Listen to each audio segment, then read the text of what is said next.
할렐루야. 자, 오늘은 민수기 두 번째 2장 14절에서 3장 13절까지 리딩을 했고요. 본문을 잠깐 살펴보려고 합니다. 우리가 지난주에 성막 건축이 이제 출애굽하고 2년 1월 1일, 그러니까 니스탄월 1일 날 성막 건축이 완성이 되고 두 번째 6월절을 지키고 오멸개수 기간 중인 이하루월 1일, 2월 1일 날 주어진 말씀이 민수기 말씀이죠. 그 베미드바 광야에서 너희들이 이제 진을 치고 진을 치는 것 그리고 행진하는 것 이제는 약속의 땅을 향하여 나아가는 것에 대해서 지난 잠깐 배웠죠. 특별히 지난주에는 우리가 성막을 중심에 두고 사방에 세 지파씩 나누어서 성막 중심으로 진 치는 것이 나왔고 오늘은 이제 행진 순서에 대해서 나오죠. 그리고 갑자기 대제사장에 대해서 나오고 동쪽에 유다 지파가 대표로 해서 스불론, 이사갈. 유다는 메시아 지파, 동쪽에는 빛이 오는 곳이죠. 그리고 이사갈은 서기관들 많이 배출한 토라의 지파. 또 스불론은 토라 공부한 사람들 후원하기 위한 경제적인 부를 축복받은 지파. 남쪽에는 르우벤, 시므온, 갓. 르우벤은 회개를 상징하고 시므온은 속죄, 갓은 힘.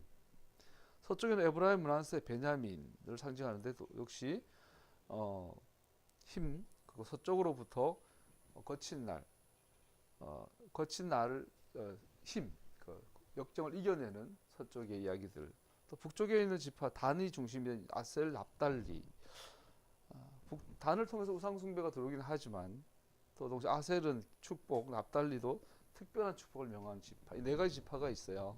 근데 여기 우리가 지난주에 나눈 것처럼 가장 중요한 건 뭐 북쪽이 뭘 의미하고 남쪽이 뭘 의미하고 그게 중요한 게 아니라 그 위치죠. 성막이 정중앙에 있다라는 사실이죠. 성막이 정중앙에 있다라는 것이 이 네 개 지파로 나눠 주신 가장 중요한 핵심인 것을 지난주 잠깐 살펴봤습니다. 그래서 이제 오늘은 거기에 좀 더 나아가서 하나님께서 이스라엘 백성 가운데 거하심에 대한 진치고 같이 진을 치는 모습을 또 하나님 중간에 또 같이 진행을 할 때도 하나님 중간에 있는 모습을 보게 되죠. 지난주 나눈 것처럼 성막은 모든 사면에 각각 지파들이 정렬하고 있고 그 정중앙에 위치하고 있음이 지난주 오늘에 걸쳐서 성막이 되어지고 있어요. 그래서 이스라엘 정체성을 이야기할 때 성막 중심성인 것을 볼 수 있죠. 우리는 이걸 보면서 이제 오해하죠.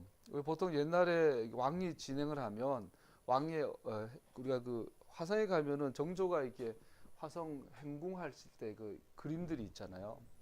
그래서 그 보면은 막 정확히 그려져 있는데 왕의 마차 왕이 탄 뭐죠? 그게 있으면 주변에 이제 호위하죠, 사방에서. 그래서 우리는 이스라엘이 성막을 보호하는 것처럼 오해를 하는데 성경이 주는 의도하는 집은 전혀 그것이 아니라 성막을 보호하지 않는 건데 반대로 정중앙에 있는 성막이 이스라엘 보호가 있는 모습을 보여주고자 하는 거죠. 보호한다라는 것은 대적들이 접근하지 못하도록 경계를 둘러싸는 것으로 보호가 되는 것은 아닙니다. 보호라는 것은 내부에서 나오는 힘, 즉 이스라엘로 싸워 이기게 하는 능력을 주시는 것으로부터 나옵니다. 우리가 이제 최근에 이제 자녀들이 왕따를 당해서 얼마 전에 이런 기사가 났어요. 아주 끔찍한 이야기인데 중2짜리 여자 딸아이가 어느 날 그 엄마한테 전화를 했는데 통화가 안 돼요. 학원이 끝났는데. 그래서 이제 찾으러 갔더니 애가 안 보이는 거야. 경찰에 신고를 했더니 24시간 지나야 실종 신고가 됩니다. 그래서 24시간 동안 밤을 새워 찾는데 못 찾아요. 그래서 그 다음날 오후에 경찰에 신고를 해서 이제 경찰들이 나서서 지방을 다 하는데 애를 찾을 수가 없어요. 여자아이를. 그래서 이제 그러다가 이제 경찰이 길거리에 아이의 휴대폰이 떨어져서 박살낸 상태로 발견이 된 거죠. 거기에서 약 10분 거리에 어떤 빌라 옥상에 여자아이가 스스로 엄마가 아침에 춥다고 이게 목도리를 해줬는데 그 목도리를 메고 자살을 했어요. 그래서 이제 그 부검을 하고 다 해봤더니 자살로 확정이 됐어요. 그 부모는 충격받은 거죠. 전혀 몰라서 아이가 뭐 밝고 문제없게 컸으니까. 그랬는데 그 아버지가 이제 자초지종을 찾아보니까 얘가 왕따를 당한 걸 알게 됐어요. 그 아버지가 학교 가서 반에서 아이들한테 설문을 돌린 거예요. 반 아이들한테 그래서 무슨 일이 있었냐 했더니 30몇 명 되는 아이들 중에 딱 3명인가가 써낸 거예요. 다 백지로 썼는데 그 중에서 한 아이가 자기 전화번호를 적어 놓은 거에 아무도 뭐 내막을 이야기 안 해주고, 그래서 이제 그 아버지가 그 전화번호를 적어준 죽은 딸 친구에게 전화를 해서 만나자 해서 집으로 부른 거죠. 그래서 자초지종을 물어보니까 이 왕따가 뭐 너무너무 심했던 거예요. 그 말을 듣다가 아버지는 격분해서 참지못하고 뛰어나가요. 그리고 다음에 학교에 찾아가서 내막을 다 조사를 하고, 뭐 경찰도 아무도 도움이 안 되는 거예요. 학교 선생님들도. 그래서 그 막 가서 막 아빠가 이제 정신을 잃죠. 그래서 막 선생님들한테도 항의를 하고, 또 너무 화가 나니까 그 교실에서 저거를 자기 아이를 주도해서 괴롭혔던 여자아이 둘을 이제 아빠가 화가 나서 때려요. 근데 그때 한 아이는 심하게 다치고 한 아이는 넘어졌는데 모서리에 부딪혀가 애가 죽어요. 그 살인죄가 된 거죠. 그리고 그 아버지는 징역 8년 있고 구형 살다가 올해인가 아마 나오세요. 그 딸이 나는 범죄자의 딸입니다. 글을 올린 걸 봤어요. 그래서 저는 범죄자의 딸입니다. 그러나 뭐 후회하지 않습니다. 이렇게. 근데 그 밑에 댓글들이 거의 대부분이 아빠를 옹호하는, 그 최근에 있었던 우리나라 사건이었나 봐요. 10년 전이겠죠. 근데 우리가 많은 부모가 자식들이 왕따를 당하고 이렇게 하면 정말 힘들죠. 힘들어요. 그래서 이제 제일 많이 하는 방법이 애를 전학을 시키는 거죠. 옮겨주는 거죠. 그런데 성경 오늘 보호하심, 너무 극적인 예를 들었는데, 오늘 성막이 주는 이스라엘이 진친 성막 중심에 사방에 12지파를 둔 이 배치의 의도는 뭐냐면, 아이가 자기를 괴롭히는 대적 앞에 있어서 피하거나 보호해 주는 게 아니라 하나님의 보호하실 본질은 능력을 주는 거예요. 원수를 싸워서 이길 수 있는 힘을 주는 거예요. 피해버리는 거 아니라, 그 말죽거리 잔혹사? 그 영화를 좀 보지는 않았어요. 근데 스토리만 이제 봤는데, 거기 보면 권상우가 나오죠. 권상우가 학교에서 이제 왕따를 당하죠. 왕따가 아니라 이제 폭력.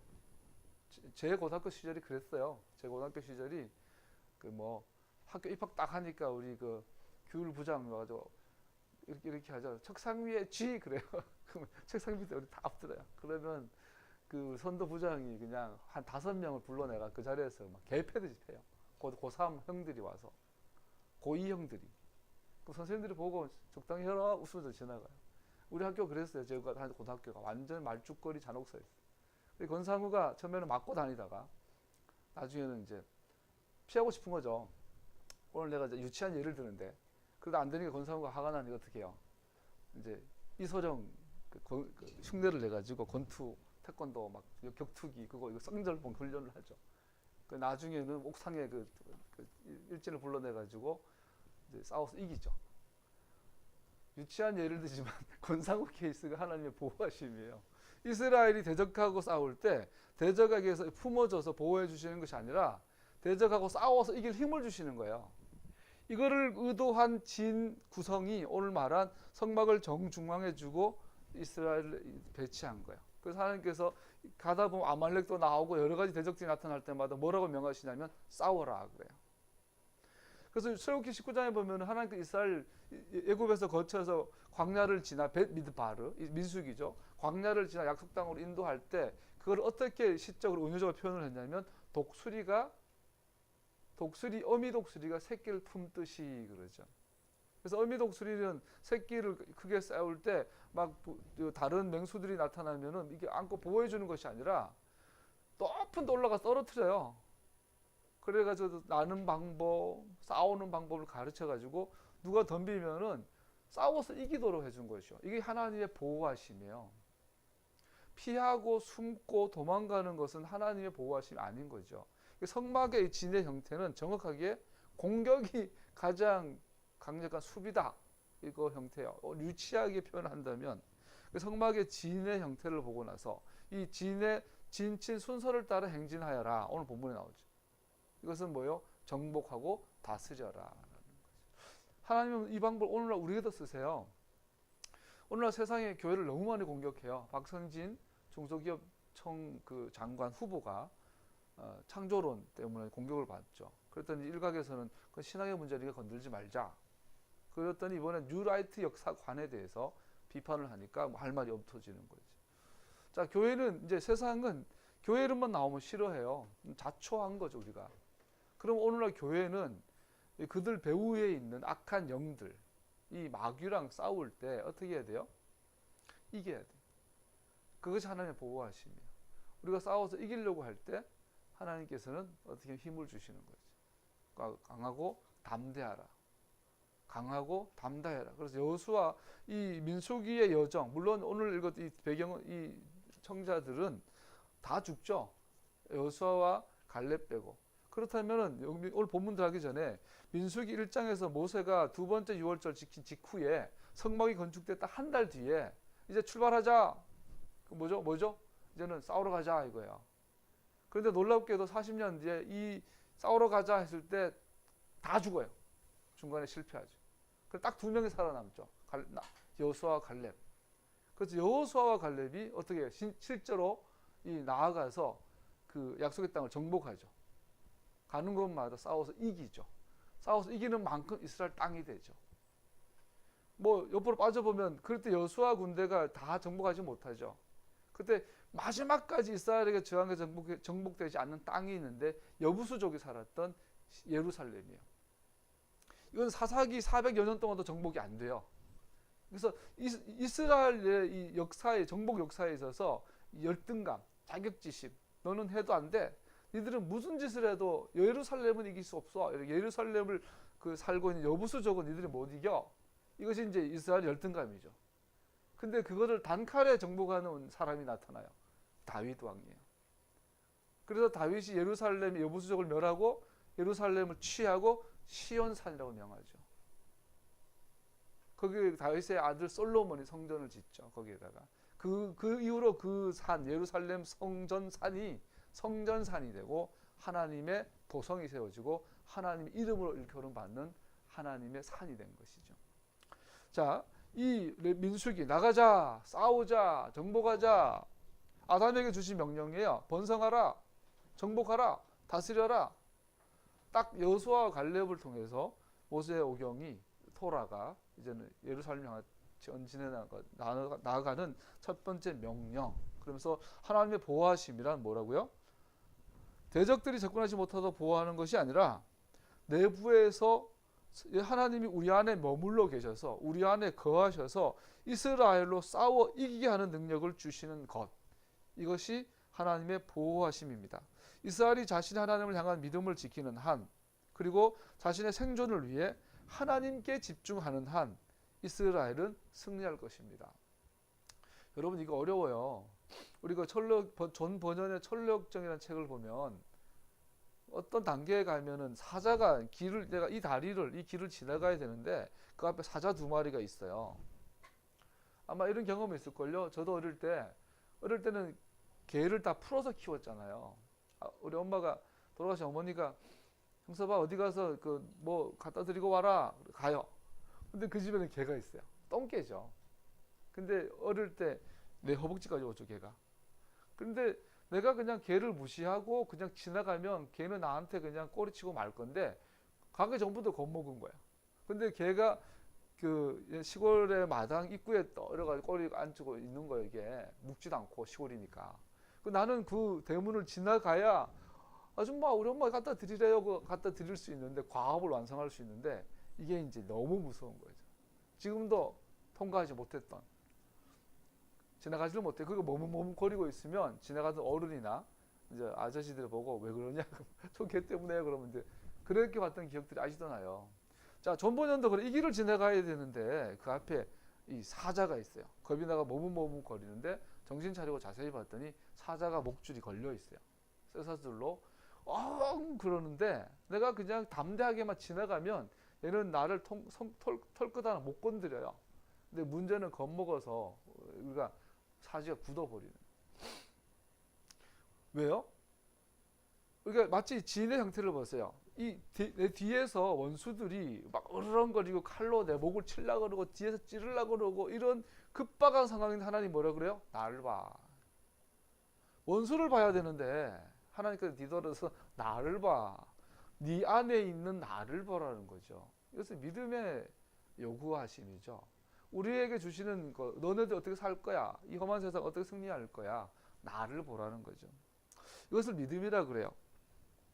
이스라엘이 자기를 보호하시는 중앙에 계신 하나님이 아니라 이스라엘의 진 밖을 바라봤을 때, 또한 다른 나라를 봤을 때 이스라엘은 대적의 먹이가 되었습니다. 그래서 베드로가 풍랑 위를 걸어갈 때 예수님을 보다가 파도를 보는 순간에 쑥 빠지죠. 우리의 믿음은 항상 환경에 좌우되지 말고 하나님을 쳐다봐야 될 줄로 믿습니다. 특별히 오늘 우리 공동체에게는 아마 더 와닿는 것들일 거예요. 우리가 너무 가진 게 없잖아요. 우리 공동체는 정말 힘이 없잖아요. 하나님의 도우심을 바라보되 끝까지 바라봐야 되겠지요. 싸우십시다. 겁먹고 피하지 말고. 또한 오늘 본문에는 대제사장의 직무와 레위지파에 대한 이야기들이 나옵니다. 또 대제사장, 그러면 기름 부음 받은 제사장이라는 명칭이 본문에 나옵니다. 하코하님, 하메슈킴이라는 기름 부음 받은 제사장이라는 이름이 나옵니다. 특별히 아론은 대제사장으로서 기름 부음을 받죠. 이 아론이 기름 부음 받는다. 대속죄 이래 오직 아론만이 가장 거룩한 장소에 들어갈 수 있었습니다. 하지만 그의 아들들도 아론과 같은 특별한 기름 부음을 받았죠. 자, 이것이 오늘 본문에도 기록되어 있어요. 자, 이제 출발하면서 왜 갑자기 대제사장 이야기, 왜 갑자기 대제사장을 기름 붓는 이야기, 또 갑자기 제사장의 아들인 나답과 아비후의 죽음에 대한 경고가 반복되고 있는지 잠깐만 살펴보면, 대제사장으로서의 아론의 위치는 아주 특별합니다. 그래서 아론의 위치는 특별한 것이 아니라 유일하다, 유니크하다는 뜻입니다. 독특하다는 거죠. 세대 간의 상속을 통해 또 그 독특함은 상속됩니다. 아론이 살아있을 때는 아론만 대제사장이에요. 그 아론이 죽으면 그 아들들 중에 하나가 대제사장의 기름 부음을 받죠. 즉 이스라엘은 세대가 남아있는 한 대제사장 안에서 궁극적이고 최종적인 대제사장이신 예수님의 그림자를 보게 됩니다. 구원자에 대한 약속이 하와에게 씨앗의 형태로 주어진 것처럼, 그렇게 메시아가 오실 나라인 이스라엘에 연속되는 세대들은 그들 가운데 계신 주님의 유일한 종인 대제사장의 직무와 기능을 관찰함으로 메시아의 유일한 역할을 자세히 공부할 수 있습니다. 자, 하와가 에덴에서 쫓겨나잖아요. 쫓겨난 원인이 선악을 알게 하는 나무의 열매를 먹지 말아라. 선악을 알게 하는 나무의 열매를 먹지 말라고 하는 여러 가지 이유가 있겠지만 가장 본질적인 이유가 뭘까요? 하나님께서 에덴을 창설하세요. 거기에 하나님 대리인으로 아담을 두세요. 아담은 하나님에게 정권을 위임받아요. 우리 그걸 정직이라 그러죠. 그래서 정권 대리인으로 에덴의 왕의 역할로 하는 것이 아담이에요. 그럼 아담이 되어 보세요. 모든 것이 내 거야. 내 눈빛 하나면 사자가 앞에서 무릎을 꿇고, 요즘 그 창조과학회 그 박성진 그 장관 후보 하면서 사람들이 막 그래요. 야, 성경에 공룡이 어디 있어? 지구에 분명히 공룡이 있었는데 성경에 공룡이 없으니까 성경은 가짜야. 그러니까 이렇게 오랜 세월을 부정하고 꼴랑 6,000년, 8,000년 역사로 지구 역사를 설명하려고 그래? 창조론이지 그게 과학이야? 창조 가설이지? 진화론도 과학이냐? 진화론도 가설 아니에요, 사실은? 어쨌든 간에 그 에덴 동산에서 쫓겨날 때 하나님께서 아담과 하와에게 선악을 알게 나온 걸 금지한 딱 한 가지. 그것은 이 에덴의 주인이 누구냐라는 거죠. 아담은 모든 것에서 하나님처럼 행동할 수 있었어요. 정권 대리인으로. 그러나 그 나무만은 건들지 말았어야 돼요. 그 나무를 건드는 순간에 그것은 하나님의 자리를 탐내는 거예요. 마귀가 하는 짓이죠. 그러니까 쫓겨난 거예요. 우리 그 압살롬이 아버지를 죽이려고 왕위를 찬탈하려고 공격할 때 제일 먼저 한 게 뭐예요? 아버지의 첩을 공개적으로 옥상에서 대낮에 겁탈을. 아버지의 첩. 그건 뭐죠? 아버지가 왕으로서 첩을 거느리는데 왕비죠. 후궁들이죠. 이것을 취한다는 것은 아버지의 왕권을 무시하는, 이제부터 내가 왕이다라는 거죠. 그와 같은 행위가 아담과 하와가 선악과의 열매를 먹은 그 사건이에요. 자, 그렇다면 오늘날 여러분과 나도 매일 이 선악의 열매를 따먹고 있어요. 하나님의 주인 되심을 인정하지 않아요, 우리는. 왜 하나님, 예수님께서 그 많은 설교 중에 돈에 대한, 물질에 대한 설교를 가장 많이 하셨을까요? 우리의 주권을 가장 확실히 표해주는 것이 돈이거든요. 그죠? 우리가 자매들끼리 이렇게 딸 많이 키워본 집은 알잖아. 언니가 좋은 청바지를 사놨어. 그러면 저것이 분명히 훔쳐 입을 거야. 근데 감춰놓잖아. 그럼 갔다 오면 둘째 동생이 분명히 꺼내서 입고 도망갔다 왔어. 이렇게. 그러면 언니가 그날 저녁에 불러가지고 개패듯이 패죠. 동생한테. 왜 내 옷 입었어? 그러니까 우리는 소유에 대해서 우리 자기의 주권을 확인하는 것이 인간이죠. 하나님께 손을 펴라는 거예요. 손을 펴라는 거. 웨슬러가 그런 것처럼. 그래서 여러분과 나에게 주권의 문제는 계속 걸려들어요. 그런 하와, 그 죄악의 본성은 하나님의 주권을 인정하지 않고 인정할 수 없는 본성을 말하죠. 그러한 본성의 하와에게 구원을 명하시면서, 구원을 약속하시면서 하신 말씀이 씨야. 씨. 내가 씨를 보낼 텐데, 사람의 아들을 보낼 텐데, 그가 와서 여자의 후손에게 통해서 뱀의 머리를 박살내겠다. 이것은 메시아에 대한 약속이죠. 이 하와에게는 씨앗 형태니까 얼마나 막연해요. 그냥 낳는 아들마다 얘가 메시아인가? 제가 메시아인가? 우리 교회에 지금 임신부가 둘이나 있는데, 하와가 그렇잖아. 하와는 언니도 없고 엄마도 없었잖아. 시어머니도. 그러니까 어느 날 갑자기 배가 불러와. 막 움직여. 내 속에 에일리언이 들어가 있는 건가? 막 배가 커지면서 막 갈라져. 네가 정령 죽으라 그러는데 내가 배 터져 죽나 보다. 이게 하나님이 죽는다는. 오늘 10개월 됐더니 배가 막 불러. 여자들 알잖아, 그죠? 그래서 갑자기 막 뱃속에서 꿈틀거리게 나와. 애기라는 거를 들어본 적도 없고 본 적도 없고, 사람이 사람을 낳는다는 것은 그건 뭐죠? 아담도 모르고 하와도 모르고 천사도 모르고 마귀도 몰라요. 하나님만 알아요. 그 마귀가 여자의 후손 그랬을 때 아마 벙쪘을 거예요. 그게 뭐지? 들어본 적도 없고 본 적도 없고, 마귀 루시퍼도 여자의 후손을 통해서 내가 다시 에덴을 회복했다 약속하니까 이건 뭐야? 먹는 거야? 그 지나가다 코끼리 보고 제가 여자의 후손인가? 뭐 이럴 거 아니에요. 아무도 몰라요. 그런데 이제 하와는 배꼽이 있었을까? 아담은 배꼽이 있었을까요? 하나님께 지능으로 무조건 만들었으니까 배꼽 없었겠네. 그러면 그게 사람인가? 영원한 숙제. 천국 가봐야 우리가 해결할 수 있는데, 어쨌든 하와는 애기가 태어날 때 나 죽나 보다 살려주세요. 그런데 애가 태어난 거야. 쑥 튀어나와가지고 응애요 그래. 탯줄을 자르는 거 어떻게 알았을까? 어쨌든 애가 태어난 게 가인이에요. 그러면 하와는 아마 착각했을지도 몰라요. 여자의 후손? 얘가 메시아인가 보다. 그랬을 수도 있어요. 근데 이놈이 살인을 하네. 헐, 이게 되죠. 또 동생을 죽여요. 세 번째 셋이 태어나요. 이놈이 메시아인가 보다. 그러니까 아담과 하와 속에는 아기를 낳는 것이 자기 인생의 유일한 희망이에요. 여자의 후손을 통해서 구원한다 했으니까. 그러니까 아담과 하와는 아마 천년을 살면서 애가 태어날 때마다 메시아인가 확실한 건 그놈들 중에 한 놈의 피에서 메시아가 나오죠. 자, 그렇게 흘러서 이스라엘이 탄생이 되고 이스라엘 나라가 조성이 됐을 때 하나님께서 성막을 주시면서 여자의 후손, 이 씨에 대한 예언을 좀 더 구체화시켜요. 그것이 대제사장이라는 신분이에요. 대제사장이란 직무, 그의 사역, 그의 먹는 거, 입는 거, 그의 하는 모든 것들이 여자의 후손에 대한 그림이에요. 그래서 메시아를 알려면 이스라엘 백성들은 누구로 봐야 돼요? 대제사장을 봐야 돼요. 근데 한 세대에 한 명밖에 없어요.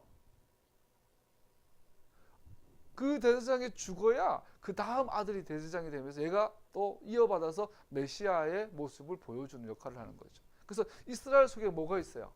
이 여자의 후손이라는 씨에 대한 예언이 계속 유전이 되는 거죠. 그러다가 나중에 이스라엘 안에 누가 태어나요? 나사렛 예수아가 태어나죠.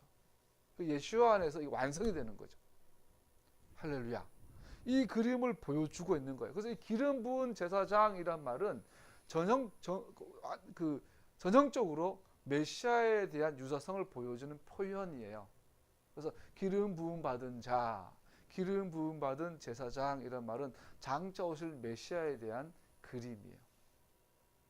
그래서 그들은 오실 메시아를 믿고 믿음으로 살고 죽었죠. 아브라함도, 이삭도, 야곱도. 그럼 우리는 누구를 믿어요?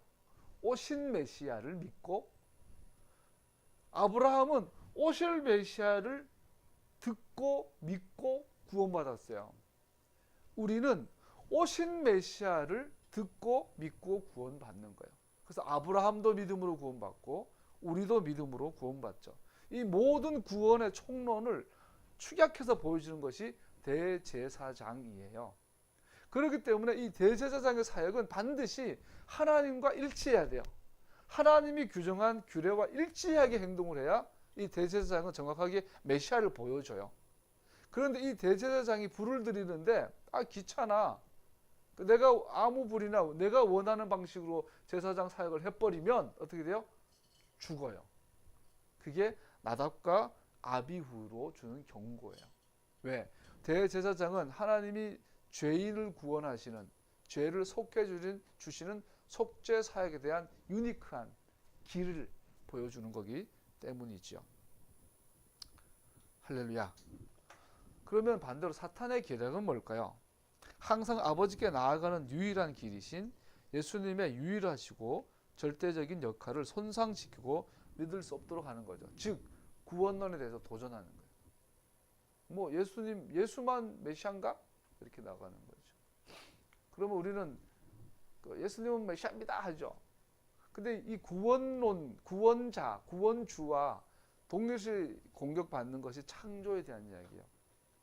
예수님의 십자가에 달려 돌아가실 때 그분의 눈빛에 어디가 있었을까요? 아버지여 왜 날 버리셨어요? 아버지 내 영혼을 받아주세요. 다 이루었다. 여자여 보라 아들이로다. 아버지 내 영혼을 받아주세요. 숨이 거두실 때 예수님의 눈이 어디 있었을까요? 하늘을 향하고 있었겠죠. 하마콤 주님을 향하고 있었겠죠. 그 자리는 어디예요? 창조주의 자리예요. 그래서 세상은 우리를 공격할 때 예수님의 구원자로서의 유일성을 공격하고 창조주에 대해서 창조를 부정하게 되죠. 앞으로 이번에 박성진 장관 후보의 사건을 통해서 아마 세상은 예수님의 유일성을 지금까지 공격해 왔는데 앞으로는 하나님의 창조에 대해서 계속 공격할 겁니다. 특히 문자적 6일 창조가 아니라 진화론적 창조를 하게 될 겁니다. 진화론적 창조. 이건 믿음의 문제인 것 동시에 우리 메시아에게 중요한 문제겠죠. 넘어가고요. 대제사장의 기름 부음, 마샤크란 용어로 설명된다는 것은 메시아의 직접적인 유사성을 보여줍니다. 나는 내 종 다윗을 찾아서 내 거룩한 기름을 부어 주었다.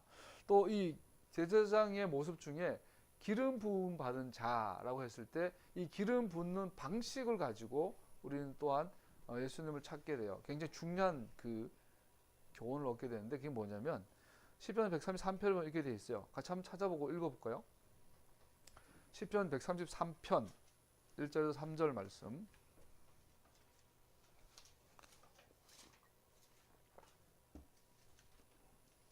같이 읽어보죠. 시작. 그 얼마나 아름답고 즐거운가. 형제 자매가 올려서 함께 사는 모습. 머리 위에 부은 부어버려온 기름이 수염 곧 아론의 수염을 타고 올라서 그 옷깃까지 흘려내림 같고 헤르몬의 이슬이 시온산에 내림과 같구나. 주님께서 그곳에서 복을 약속하셨으니 그 복은 곧 영생이다. 대제사장은 기름 부음 받은 유일한 사람인데 이 기름 부음 받을 때 방식이 뭐냐면 머리에 부어요. 흠뻑 부어요. 그러니까 여러분 포화할 거죠. 쏟아붓죠. 이게 쏟아붓게 되면 이것이 흘러내서 눈과 귀와 코와 턱의 이 수염을 따라 온몸을 적셔 나가죠. 그래서 기름 부음은 위로부터 아래로. 이것은 뭘 의미하냐면 머리에 기름 부으면 당연히 몸도 기름 부음 받죠. 에베소 골로새서는 그래요. 교회의 머리는 예수다. 그 메시아 예수님이시다. 예수님의 몸은 교회다. 그래서 예수님이 대제사장으로서 기름 부음 받으면 그 몸인 교회는 당연히 기름 부음 받은 자가 되죠. 다른 말로 말하면 뭐죠? 하나님의 계약 백성들은 모두가 기름 부음 받은 자들입니다. 하나님께서 당신의 백성들에게 거룩한 성령으로 기름 부는 것을 상징하는 행위가 대제사장의 머리에 기름 붓는 방법입니다. 자, 이 말은 오늘날 선지자들 말에 통하면 이런 의미죠. 하나님의 계약 백성들 모두가 성령으로 기름 부음 받은 자라는 것을 의미합니다. 굉장히 무서운 말이에요, 여러분. 오늘 우리 교회, 우리 한국 교회 여러 문화에 적용을 하면 예수 믿는다라는 것은 교인이 된다는 것이고, 교인이 된다라는 것은 예수님의 몸이 된다라는 것이고, 예수님의 몸이 된다라는 것은 기름 부음 받았다는 뜻이고, 그 기름은 성령의 기름 부으심이고, 그 기름 부음은 토라로 검증된다라는 거예요. 자, 오늘날 교회들이 예수님의 자녀라고 말은 하지만 토라가 폐해졌다고 말할 때 이것은 뭐가 되죠? 마치 자동차의 미션이 막 아주 복잡하게 착착착착착 돌아갈 때 시속 100km, 200km 막 달려나갈 수 있는데 그중에 톱니의 이 뭐랄까요? 시차가 딱 어긋나면 박살나죠. 오늘날 토라 회복이 왜 절실하냐면 교회 안에 구원론의 진리가 이 기아가 맞물리는데 기아가 빠지거나 어긋나고 있는 거지. 어떻게 예수를 믿어서 예수님의 몸이 되고 교회가 되었는데 토라가 폐해졌다고 한다면 그것은 성령의 기름 부으심이 왜곡되어 버리는 미션이 박살나는 것과 같은 역할이에요. 그 결과가 하나님 이름으로 일컬음받는 하나님의 백성들 때문에 하나님 이름이 땅에 떨어져요. 오늘날은 말세라서 정말 성경에 예언한 그대로 적그리스도 반기독교 문화가 팽배한 시대가 됐어요. 근데 문제는 뭐냐면 이것이 적그리스도의 역사 때문이라기보다 하나님의 백성들이 하나님의 언약을 떠남으로 말미암아 오는 결과물이 더 크다라는 거죠. 그렇다면 우리는 이 뭐라고 할까요? 이 왜곡, 이 불일치 회복해야 되는 거죠. 하나님께서 나사렛 예수에게 성령과 능력을 부어주셨습니다. 이 예수는 두루다니면서 선한 일을 행하시고 마귀에 억눌린 사람들을 모두 고쳐주셨습니다. 그것은 하나님께서 그와 함께 하시기 때문입니다. 이 희망은 우리를 실망시키지 않습니다. 하나님께서 우리에게 주신 성령을 통하여 그의 사랑을 우리 마음속에 부어주셨기 때문입니다. 메시아의 몸은 성령의 기름 부음을 받습니다. 왜냐하면 몸의 머리이신 예수님께서 기름 부음 받았기 때문입니다. 오직 머리에 연결되어 있는 자들만이 메시아 안에 있는 자들만이 성령의 쏟아 부으심으로 인해 복을 받고 보호받습니다. 더구나 그 사람이 계약 백성에 속해 있다는 것을 증명하는 것은 기름 부음의 실제입니다. 자, 보세요. 우리가 하나님의 백성이라는 증거는 기름 부으심으로 인해 나타나요. 그 기름 부으심은 성령의 기름 부으심이에요. 우리가 예수님을 구주로 영접한다. 예수 믿는다라는 것은 예수님을 영접한다는 걸 의미하잖아요. 뭘로 영접해요? 내 머리로. 머리를 영접한다는 건 그분의 기름 부으심이 내게 임했다라는 거잖아요. 그래서 우리는 오늘 성령의 기름 부으심이 오는데 이 성령의 기름 부으심이 뭘 증거하냐면 우리가 계약의 일원이라는 것을 계약 멤버인 것을 증거한다는 거죠. 이것이 성경이 말하는 구원론의 전체죠. 구원이라는 것은 하나님의 계약의 멤버가 된다는 거예요. 계약 관계가 성립된다는 거죠. 계약했기 때문에 우리를 보호하시고 지키시고 인도하시는 거예요. 그런데 문제는 그 계약의 내용인 토라가 폐해졌다고 말해버리면 계약을 파기하는 행위가 되는 거죠. 오늘날 지난주에 중앙일보에서 중앙일보 맞죠? 중앙일보에서 어떤 기자가 그 루터의 이 종교개혁 이 성지 소위 순례하면서 어떤 기사를 썼는데 신학교에서 배웠던 루터의 그 성지 순례보다 더 잘 쉽게 기억해놔서 재밌게 읽었어요. 루터가 루터가 비텐베르크 성당에서 목양 사역을 하는데 사람들이 막 죄를 너무 쉽게 져요. 왜 그거 언제부턴가 사람들이 고해성사를 많이 안 하더라는 거죠. 고해성사 알죠? 요만큼 죄 짓고 나면은 내가 죄 지었어요 신부님 그러면은 뭐 이렇게 하면서 주기도문 10번 외우세요 그러잖아요. 내가 누구를 미워했어요 주기도문 10번. 나 누구 돈 훔쳐줘 주기도문 100번. 나 바람 피웠어. 죽이다 보면 10만 번. 그러면 이제 제가 용서받는 거예요. 근데 오늘날부터 그 비텐베르크 성당의 성도들이 고해성사를 안 오더라는 거예요, 많이. 나중에 왜 그러냐 했더니 저 면죄부 샀는데요. 그게 뭔데? 면죄부를 사면 죄를 지어도 자동으로 용서가 되는 거예요. 면죄가 되는 거예요. 오늘 한국교회 그러지 않나요? 우리가 동작대교 옛날에 수년 전에 인천에 사는 30대 집사님이 8살, 뭐 6살 두 아이를 수면제를 먹이죠. 그리고 아이를 동작대교에서 던져서 살해하죠. 잡혀요. 기자가 TV로 찍고 있으면서 물어봐요. 왜 살해했습니까? 우리 아이들은 천국 갈 겁니다. 교회 다녔거든요. 그런데 왜 같이 안 죽었습니까? 자살은 죄거든요. 그러니까 그러면 교회 다니면은 나는 교회 다니기 때문에 자살할 수 없습니다. 그래서 뭐라는 줄 알아요? 회개하면 됩니다. 그게 그 전국 방송을 탔어요. 그런 적이 있어요. 미랑이라는 영화를 보세요. 전도연이 아들이 납치돼가지고 살해당하죠. 근데 그 살해자가 감옥에 가요. 감옥에서 교회 다니고 예수님 믿고 세례를 받아요. 전도연도 교회 다니죠. 송강호가 이제 꼬셔가지고. 나 그 영화 보진 않았어요. 스토리말은. 나중에 전도연도 교회 안에서 은혜 받죠. 그 밀양교회에서 부목사하던 내 친한 동생 목사님이 밀양교회 부목사였거든. 그래서 스토리를 아는데 그 영화 속에서 이제 전도연이 이제 용서해줘야 되겠다. 큰 마음을 먹고 감옥을 찾아가죠. 그래서 자기 아들을 죽인 원수에게 내가 당신 용서할게요. 그랬더니 그 사람이 너무나 천사 같은 얼굴로 나는 이미 용서받았습니다. 전도연이 돌아버리죠. 누군 용서받았어요? 하나님 용서받았습니다. 전도연이 한마디 하죠. 내가 용서하는데 누가 용서해? 이게 밀양이 우리에게 주는 엄청난 호소예요. 오늘 한국교회가 토라를 떠남으로 말미암아 아주 기형적인 신앙을 갖게 됐어요. 아주 놀라워요. 치유만 일어나면 돼요. 부흥만 교회만 성장하면 돼요.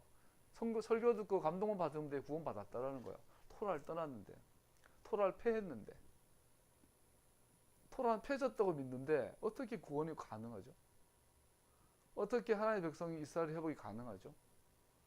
무서운 거예요. 이 말 오해하시면 안 돼요. 토라는 항상 우리 한국에 있었어요. 토라가 우리 한국에 없었던 적은 없어요. 우리가 몰랐던 거지. 구원이 없었단 말은 아니에요. 우리는 심각하게 다시 돌아가야 돼요. 옆으로 빠질까요? 뚜껑을 열어봐야 알아요. 뚜껑을 열어봐야 알아요. 백종원 씨가 4대 천왕을 하잖아요. 맞지? 그래서 이거 어떤 사람들은 백종원 씨의 4대 천왕에 속여주는 맛집만 따라다니는 사람이 있더만. 그 사람들의 쓴 글들을 보면 거의 공통점이 뭐냐면 백종원 씨가 소개하는 맛집에 가면 4개 중에 3개는 가짜더라는 거예요.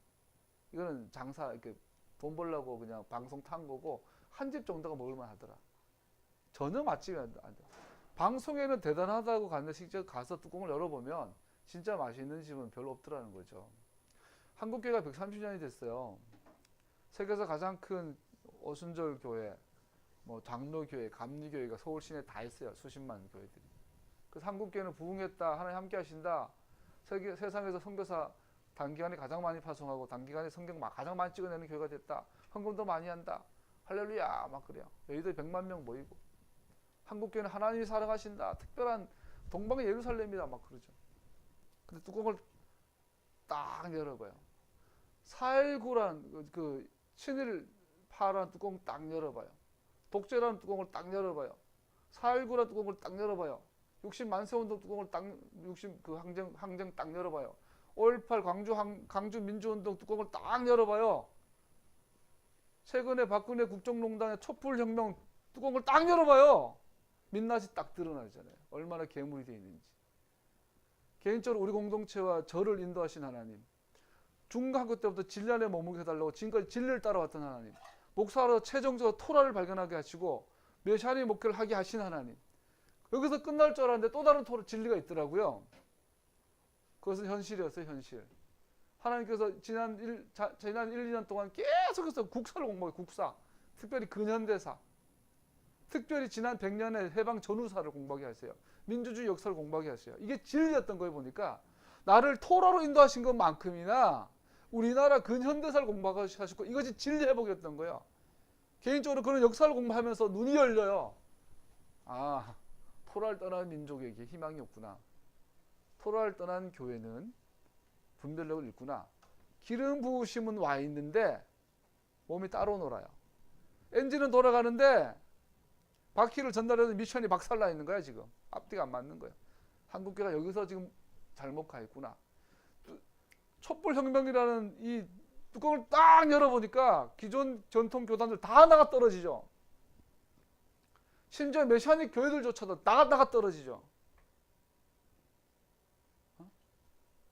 막 친북 좌파라 그러고 막 이스라엘계 들고 강화문 막 뛰어나가고 뭐 이상한 정신 나간 짓을 하고 돌아다니고, 지금도 막 전쟁 난다고 막 이상한 소리나 막 해대고, 문재인 보고 친북 좌빨, 종북 좌빨. 종북이라는 단어 자체를 원세훈 국정원장이 있을 때 국정에서 만든 단어잖아요. 좌좀너? 뭐라 그래? 이게 댓글로 좌좀너? 뭐 이렇게 그런 단어들 만들어가 국정에서 댓글 샀고, 이명박 장로님이 계란 요즘 목이 벌벌 떨잖아요. 지난주 나왔잖아요.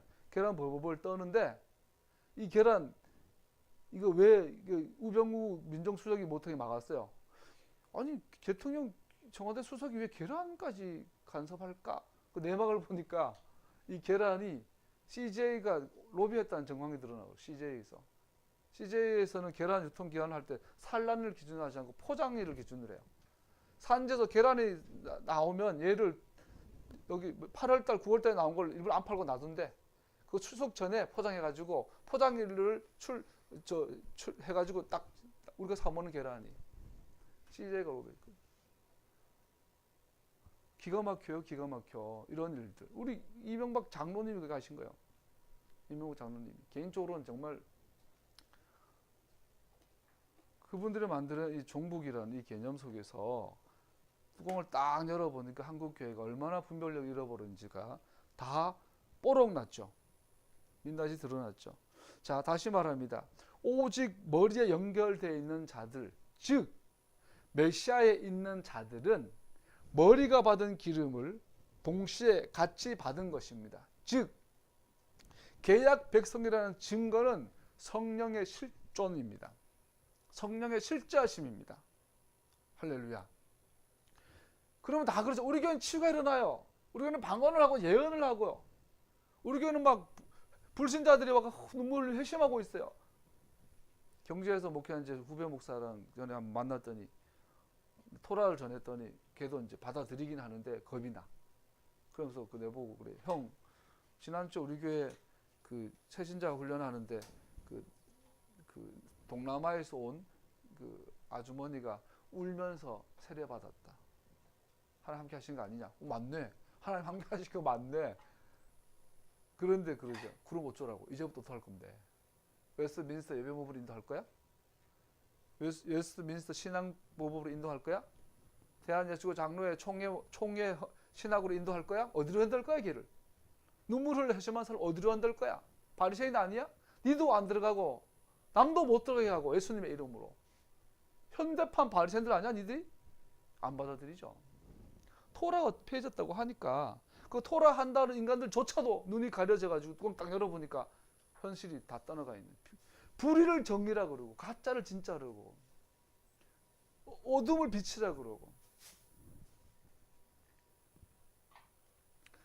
성경은 다 분명히 말해요. 너가 계약 백성이라면 기름 부음 받았다.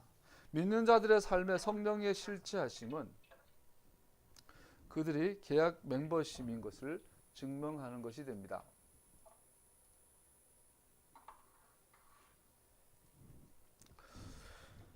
자, 말씀을 좀 더 정리하겠습니다. 성령이 우리 안에 함께 하신다는 증거는 두 가지가 있죠. 외적 증거가 있죠. 외적 증거는 방언을 말하고 불의 혀로 불꽃처럼 나뉘어지고, 또 그리고 치유의 기적 등 죽은 자가 살아나는 외적인 증거들이 나타나 성령이 함께 하실 때 우리는 그런 기적을 사모합니다. 그런데 이 성령께서 성경에 그런 외적인 성령의 임재하심의 증거들 나타내 주신 가장 본질이 뭐냐면 치유 자체가 목적이 아니라 뭐냐면 이것이에요. 때가 되었다라는 걸 보여주는 거예요. 선지자들이 수천 년 동안 예언해 왔던 열방이 돌아오리라. 어디로? 토라로, 언약으로, 계약으로, 신의 산으로 열방이 돌아오는 그 시간이 시작되었다는 선언이 외적인 성령의 기적과 능력들이에요. 저는 아침마다 새벽마다 가서 그 중증 장애인을 만나죠. 물론 알바지만 정말 목사로서 힘들 때가 많아요. 목사로서 일 자체 힘든 게 아니라 똥을 갈면서 힘든다기보다 하나님께서 우리 사역 가운데 치유도 많이 일으키시고 그 기동작도 많이 하시잖아요. 근데 이 사람을 만지고 이 완전 중증 장애자를 보면서 하나님 왜 이런 사람들이 우리나라 이렇게 많나요? 10%가 장애인이에요. 인구의 10%가 우리나라 인구의 10%가 그 10% 중에 또 수많은 사람들이 완전 중증 장애인이에요. 의식 자체가 없어요. 그러니까 숨만 쉬고 있는 거예요. 먹고 마시고 똥 싸고. 이런 사람들에게 1년에 한 달에 우리 세금이 500만 600만씩 지불이 돼요. 그런 사람들이 지금 수천 수만 명이 누워있단 말이에요. 하나님 이들을 다 치워야 되는 건데 하나님께 다 치유하시지 않거든요. 조은교 목사님이 각 전 세계를 다녀 치유 사역을 해도 20% 정도 치유되더라는 거예요. 그걸로 이제 평생 먹고 사는 치유 사역을 하는 거예요. 자, 그러면 이 치유라든지 방언이라든지 예언이라든지 이런 표정, 외적 역사를 주시는 것은 뭐냐면 그 외적인 표정 자체가 아니라 그걸 통해서 뭘 하시냐면 때가 되었다. 열방이 돌아오는 때가 되었다라는 증거예요. 오늘날도 그런 간간히 그런 일으키세요. 우리는 사모해요. 죽은 자가 일어나고 예언하고 방언하고 죽은 자가 치유되고 역사하고 기적을 사모해요. 그건 안 해도 돼요. 기적 자체가 외적인 증거가 아니라 그것을 뭘 증거하느냐? 때가 되었다. 열방이 돌아온 때가 어디로? 토라로 돌아온. 마태복음에 보면 유일하게 전국 디모데후서 4장인가 빼고 천국이라는 단어, 하늘의 왕국이라는 단어, 천국이라는 단어는 마태복음에만 나오는데 다른 데는 다 그냥 복음, 은혜 복음 이렇게 되는데 마태복음에만 천국 복음 되어 있어요. 그 예수님이 뭐라 그러냐면 내가 다시 올 때는 천국 복음이 땅끝까지 전해져야 하리라 되어 있어요. 그냥 요번에도 캄보디아인가 선교사 나가가지고 사고 치는 그런 복음 말고 이 천국 복음은 토라를 말하는 거예요.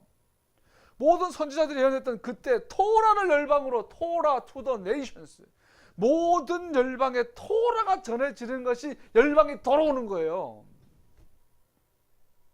할렐루야. 그 일을 시작하셨다는 사인이 표적과 기적과 능력과 기사와 이적이에요. 오늘날도 죽은 자를 살리고 병든 자를 치유하시는 그 이유는 뭐냐면 열방의 토라가 전해지는 시대가 되었으니 열방의 토라를 전하라는 호소예요. 이것이 성령의 첫 번째 외적 증거예요. 우리에게 기적이 나타나고 있나요? 즉 토라가 땅끝까지 전해지고 있나요? 천국 복음이 전해지고 있나요? 두 번째 성령이 우리 함께 하시는 두 번째 내적 증거가 있어요. 두 번째 증거는 내적인 증거죠. 사도 바울은 이것을 성령의 열매라고 하죠. 우리 안에 내주하신 성령님 우리를 양육하시는 양육 방식을 말해요. 성령의 열매는 사랑과 기쁨과 화평과 인내와 친절과 선함과 신실과 온유와 절제입니다. 이런 것들을 막을 방법이 없습니다. 이 성령의 열매를 아모스의 표현에 의하면 공의와 정의예요. 미가의 표현을 보면 이것은 의예요. 의, 정의를 말하죠. 몸은 머리와 같은 삶의 특징을 나타냅니다. 예수님을 따른다는 것은 거룩하신 성령에 거하시는 필연적인 결과입니다. 아까 말씀드렸어요. 한국교회는 하나님 함께 하시는 줄 알았어요. 부흥하는 줄 알았어요. 하나님께서 기억에 쓰시는 줄 알았어요. 하나님의 사람인 줄 알았어요. 한국교회 안에 드디어 메시아닉 운동도 일어났어요. 토라를 가르치고 키파를 덮어쓰고 샤bat 시도를 하는 교회들도 생겨났어요. 토라가 땅까지 전해지는 줄 알았어요. 천국 복음이 회복되는 줄 알았어요. 그런데 최순실 사건이 딱 터져서 촛불 혁명이 딱 시작되니까 뚜껑을 딱 여니까 가짜예요. 성령의 열매는 우리의 내적 증거예요. 한마디로 말하면 정의와 공평과 공의예요. 여기 봐 성령 열매들은 전부 다 대사회를 향하여 대이웃을 향하여 인간관계 열매들을 말해요. 하나님께서는 개인적으로 저를 여러분들을 지난 우리나라 역사 지난 100년의 역사로 돌아가게 하시죠. 근현대사로 민주주의 역사로. 그러면서 저는 교회를 봐요. 한국 교회가 어디서 어긋났나. 아, 한국교회는 불의와 타협했구나. 교회를 떠나진 않아요. 기도를 포기하진 않아요. 철학을 포기하진 않아요. 선교와 복음을 포기하진 않아요. 그러나 한국교회는 이웃을 버렸어요. 우리끼리 하나님을 향하여서 성령의 열매를 맺는데 이웃을 향하여, 사회를 향하여, 고통받는 노동자와 농민을 향하여, 사회적인 약자들을 향하여 교회는 항상 대기업 편을 들어왔어요. 교회는 항상 정권의 편을 들었어요. 사회에서 정의와 공의를 얘기하면 친북 좌파라고 몰아붙였어요. 저는 우리나라에서 가장 보수적인, 좋게 말해가 보수고 가장 극우적인 교회에서 목회를 한 적이 있어요. 고요인들의 대부분이 북한에서 내려온 분들이세요. 1.4 후퇴 때. 그들은 신약민들이 세운 교회예요. 이제는 한국의 대표적인 교회가 됐죠. 거기에서는 방공이 곧 복음이에요. 성경을 전하면서 방공을 이야기하지 않으면 그 목사는 그 교회에서 그날로 쫓겨나요. 한국교회는 정말 무서운 게 뭐냐면 이데올로기가 복음보다 더 강해요. 우리는 복음과 이데올로기가 있으면 이데올로기를 선택해요. 목사가 성경을 전하면 좌파래요. 공평을 이야기하고 정의를 얘기하고 나눠줌을 이야기하면 좌파래요. 정권 편을 들지 않냐면 좌파래요. 저는 그런 교회에 있어 봤어요. 그때는 저도 그렇게 얘기했죠. 방공. 이 방공이라는 귀신, 방공이라는 괴물을 우린 스스로 함께 데리고 살고 있어요. 이 방공이라는 이 프레임을 가지고 성경을 읽어요. 심지어 토라도, 메시아닉 운동도 방공으로 읽어요. 눈이 다 가려졌어요. 성경의 열매가 아니에요. 그거는 성경의 내적인 증거가 하나님 언약 백성이라는 이 증거가 사라지고 있는 거죠.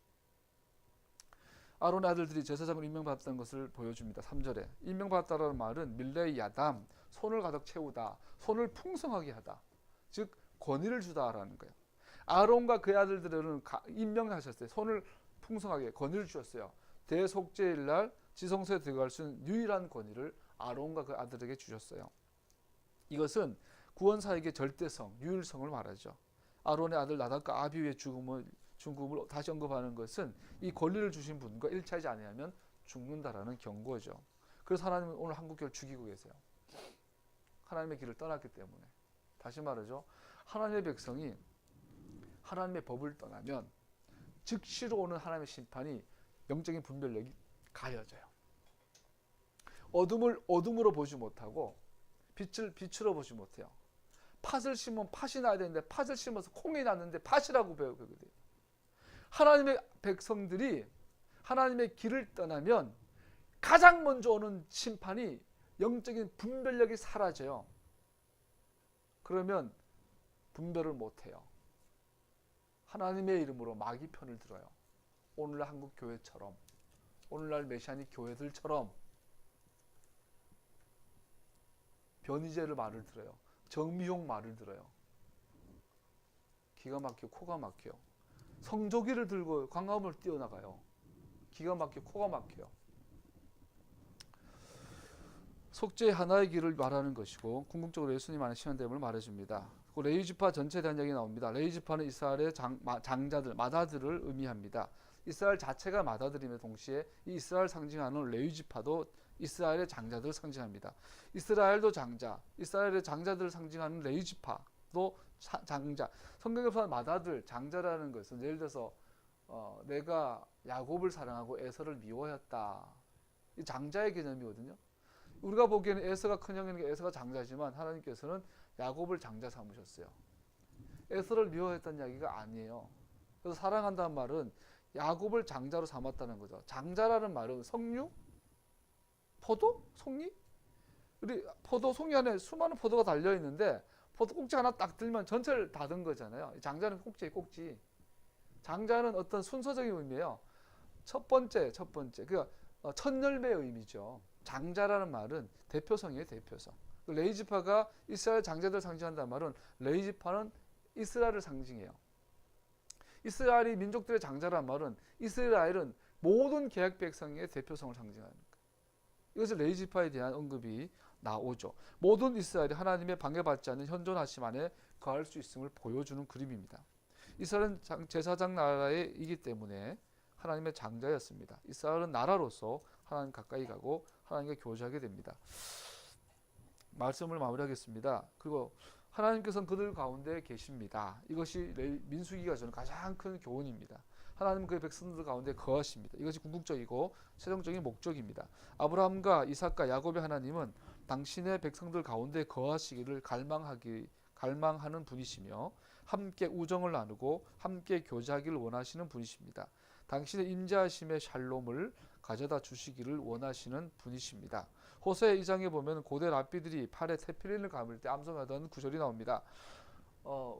유대인 남자들은 세 가지를 꼭 구비하죠. 키파, 하나님을 경외한다라는 의미, 하나님 아래에 있다라는 의미, 그리고 탈릿, 그 하나님의 온전한 전능한 주권 안에서 살아가고 기도하는 의미, 또 이제 테필린, 이마에 달고 이 왼팔에 감아서 심장 가슴에 달죠.